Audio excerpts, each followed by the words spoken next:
Interview कब तक आएगा, ये दोनों लगभग एक ही जैसा क्वेश्चन उन्होंने पूछ रखा है। और जो थर्ड क्वेश्चन है वो है वेटिंग लिस्ट के रिगार्डिंग, यानी वेटिंग लिस्ट कब तक आएगी, और इसको लेकर के बहुत सारे बच्चे वेटिंग में हैं, बहुत सारे बच्चे इंतजार भी कर रहे हैं, क्योंकि एक बड़ी मात्रा में वेटिंग लिस्ट आने की एक अपेक्षा है। ठीक है। लास्ट जो प्रश्न है वो एनआईओएस डिलेट को लेकर के, कि एनआईओएस डिलेट जो है कैंडिडेट बाहर हो गए थे, है ना, तो उसके बाद कितनी सीटें लगभग खाली हैं, है ना, इसके रिगार्डिंग मैंने वीडियो बनाई थी, और एक सटीक मैंने बताया था लगभग कितनी वेटिंग लिस्ट आपको देखने को मिल सकती है पीआरटी, टीएसटी, पीएसटी जो भी है इन सभी में। ठीक है, आप जाकर के उसको वीडियो से देख सकते हैं। चलिए अब बात करते हैं कि इस पर क्या क्या उत्तर आपको देखने को मिले हैं, आरटीए रिप्लाई किया गया है। ठीक है, सबसे पहले अगर हम बात करें तो यहाँ पर देख पा रहे हैं पहला जो दूसरा क्वेश्चन था लगभग सेम था, तो उन्होंने एक में ही उत्तर दे दिया है।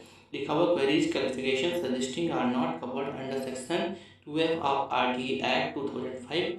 However, it is informed that all the information documents will be given only after the declaration of the final results of all the posts advertised by the केंद्रीय विद्यालय संगठन and will be available after completion of recruitment process. ठीक है, अगर आपको एक detail में समझाने का प्रयास करूँ तो यहाँ पे केवल इन्होंने इतना लिख करके छोड़ दिया है कि जब रिक्रूटमेंट प्रोसेस कंप्लीट होगा उसके बाद ही जो बच्चे अपने इंटरव्यू के मार्क्स के रिगार्डिंग जानकारी चाहते हैं उनको देखने को मिलेगा। हालांकि ये गलत है, इंटरव्यू के मार्क्स इनको पहले ही बता देने चाहिए थे, और कहीं ना कहीं कुछ इंटरव्यू में कुछ ना कुछ घपला तो जरूर रहा, ऐसा अनुमानित है। ठीक है, मैं एकदम कंफर्म नहीं कर रहा, ऐसा बहुत सारे बच्चे बता भी रहे थे जो इंटरव्यू देने गए थे वहाँ पे। ठीक है, तो इन्होंने यहाँ पे पहली बात तो इसका कोई स्पष्ट उत्तर नहीं दिया, इन्होंने ये बताया कि आरटीए एक्ट इसके माध्यम से ये जानकारी प्रोवाइड नहीं की जा सकती। अगला जो प्रश्न था, it is inform to you that result list will be assured after joining and non joining of the from the main panel.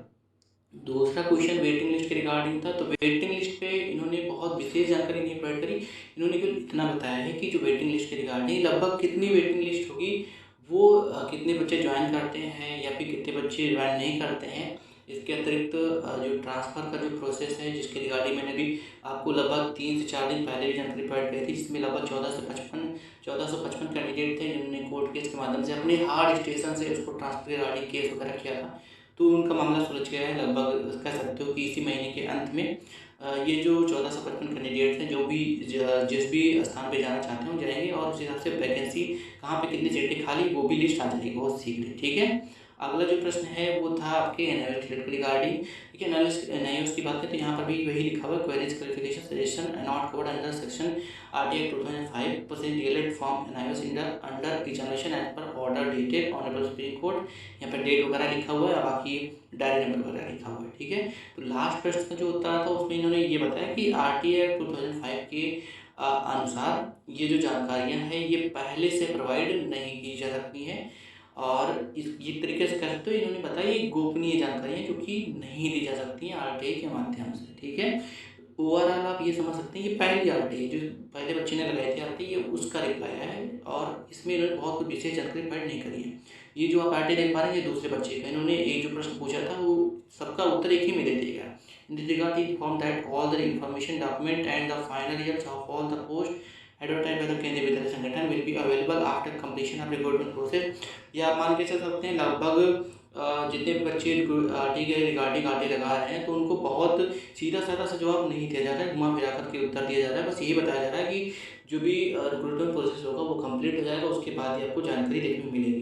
बाकी ट्रांसफर प्रोसेस लगभग आपका तो कंप्लीट होने वाला है, ये जो कुछ केस वगैरह चल रहा था वो भी कंप्लीट हो गया। बाकी मैंने नई आरटी लगाई जिसके रिगार्डिंग मैंने आपको वीडियो की स्टार्टिंग में ही बताया, वो अभी मैंने कल की डेट में ही आरटीए लगाई है, और उसमें भी बहुत सारे महत्वपूर्ण प्रश्न पूछे हुए हैं जो कि बच्चे अक्सर पूछते रहते हैं, और बहुत सारे बच्चे ऐसे बच्चे हैं जिन्होंने कमेंट में प्रश्न पूछ भी रखा था, तो उसके रिगार्डिंग मैंने वो प्रश्न मैंने कल की जो आरटीए लगाई थी उसमें डाल दिया है, और उम्मीद यही है कि लगभग 20 दिन के आसपास में आपको उस आरटीए का रिप्लाई देखने को मिल जाएगा, और उम्मीद ये है कि इस बार जो उनका उत्तर होगा वो एक सही उत्तर होगा। सही उत्तर होने का मतलब है कम से कम उसके आसपास की जानकारी तो दे सकते हैं, कुछ एक तरीके से बता सकते हैं कब तक देखने मिलेगा। ठीक है, बाकी खुद आरटी लगाना चाहते लगा सकते हैं, 10 रुपये लगने वाले हैं। अगर आप बीपीएल कार्ड के नहीं तो बीपीएल कार्ड के रिगार्डिंग है तब तो वो भी नहीं पड़ने वाले। कैसे अगर डालना है आरटी मैंने पूरा एकदम प्रोसेस बता रखा, कमेंट में वीडियो आप देख सकते हैं। ठीक है, अब जो प्रश्न है वो अभी भी यहीं पर अटका हुआ है कि वेटिंग लिस्ट कब तक आएगी और इंटरव्यू के मार्क्स। अब सिंपल सी बात है, जब तक वेटिंग लिस्ट नहीं आएगी तब तक ये भी नहीं पता चलेगा कि आपके इंटरव्यू के मार्क्स कितने हैं। ठीक है,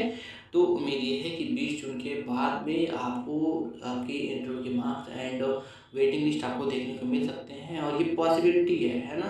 क्योंकि इस वर्ष केबीएस का कार्य बहुत ही ज़्यादा अच्छा नहीं रहा है, और आप भी जान रहे हैं कि इस समय चुनाव चल रहे हैं, और कहीं न कहीं कुछ ना कुछ प्रभावित ज़रूर होता है। कुछ जो टीचर्स होते हैं उनके चुनाव वगैरह में ड्यूटी वगैरह लग जाती है, ठीक है? बाकी इंटरव्यू के मार्क्स के रिगार्डिंग अगर हम बात करें, तो देखिए इंटरव्यू के मार्क्स ना दे कर के इन्होंने कहीं न कहीं कुछ गलत किया है बच्चों के साथ में। क्योंकि जिन बच्चों ने भी अपने एग्ज़ाम्स को क्लियर किया था, इंटरव्यू दिया था, तो उनके लिए एक अन्याय है एक तरीके से, और इंटरव्यू के मार्क्स उनको पहले ही डिक्लेयर कर दिए